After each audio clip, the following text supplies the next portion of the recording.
Hello out there, my DigiPeeps, and welcome to what is officially my last video of 2021. I hope you all ring in the new year happy and healthy and all hopeful for what 2022 will bring.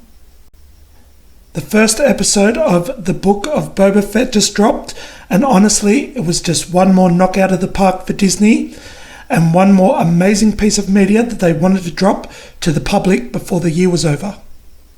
I am here to give my reaction and breakdown to the first episode entitled Stranger in a Strange Land. We start out with an ever-familiar view of Tatooine and what is more recognisable than those two suns in the sky. Always great to return to the infamous planet. We then pan over to Boba Fett, who is healing and dreaming in a Bacta tank. What I think must have been a scene on everyone's mind, how Boba escaped the Sarlacc pit. We get exactly that as we are deep inside the belly of the beast along with Boba after his throwaway death scene in Return of the Jedi. This was one hell of a look into this clip that was actually made out to be humorous in the movie. We are brought straight into Boba's reality after being eaten by this monster as we hear the regurgitation sounds coming up from him, and it's also void of any sort of light, which was very jarring if you ask me. And we even have a dead stormtrooper nearby, which is just as jarring as you can imagine. Like, I couldn't imagine sitting there just waiting to be digested. Not Boba though, who literally punches his way out of the beast and back out into the empty sands of Tatooine, only to be robbed by a bunch of Jawas of his armour. This, of course, being further explored later down the line in The Mandalorian. We're not done, however, as a group of Tusken Raiders pass by to seemingly save Boba, only to take him prisoner. So, all in all, a great day for our favourite bounty hunter. The flashback is then interrupted by Fennec Shand, who awakens Boba to get ready to start his first day as the new crime lord and accept tributes. Some tributes that were given by people that Boba actually worked for, which he mentions in a quick little line, which was actually pretty funny if you ask me. It was also an interesting one where a man comes in with two Gamorreans, former palace guards who remained loyal to Jabba and Bib Fortuna.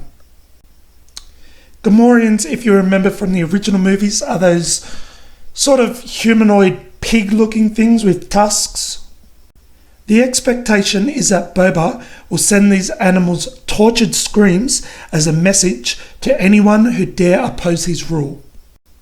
He, however, spares their lives in order to secure their loyalty to him. A bad idea according to Fennec, but a very interesting look into Boba and how he wants to rule. Not through fear, but by using loyalty and respect. An ideal that Fennec does not agree with.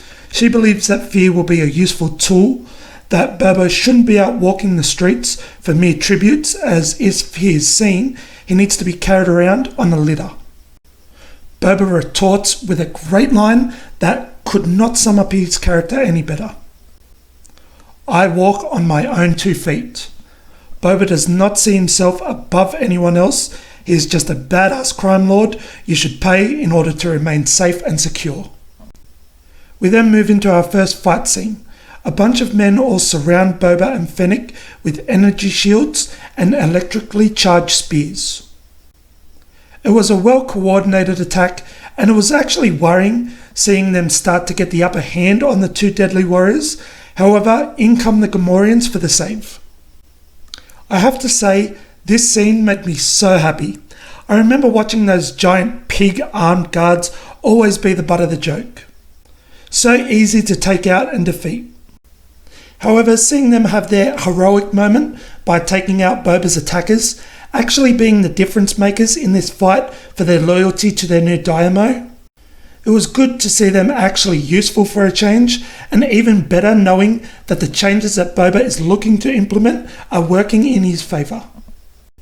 So after a grueling fight, Boba is in need of assistance and is taken back to his palace and put into a Bacta tank, and we get our second flashback, which I am really enjoying. I feel like these flashbacks are going to be Boba's journey from being stripped down and left with nothing and taken prisoner in Tatooine to his slow rise to Crime Lord, which I think is going to be a great look into the trials this character has gone through since we last saw him in The Return of the Jedi and his supposed death. Then ending on a strong note as the Tusken Raider wants Boba and his fellow prisoner to dig for water. Water which Boba wants to drink for himself but is pulled up on.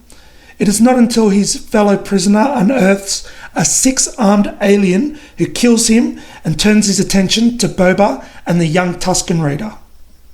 Still, even chained up, Boba manages to kill the beast and escort the Tusken Raider home. He takes the credit for the kill, but what I can only assume is the leader seems to know better and offers Boba a drink that he earned and a victory for him, as you can just see it on his face. And that was that. This was a great first episode. Some great looks into what we are going to be dealing with in this 7-part miniseries, some great action, and a great dive back into the Star Wars universe. It is so easy to get swept up into the Jedi and the Sith fighting with their lightsabers. You forget about all the other little people around the galaxy living their simple lives, just trying to make their way in the universe. Okay, so as I mentioned, final video for 2021.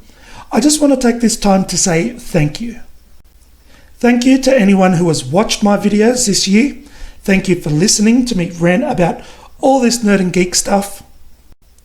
I will be honest, there is not a lot of people in my circle who I can truly nerd out with. So my solution was to take to the internet and just blurt all this stuff out here before it explodes. Hopefully 2022 I will find a community of people who just love this stuff as much as me. I know it's been pretty early, this page is only like 2 months old now.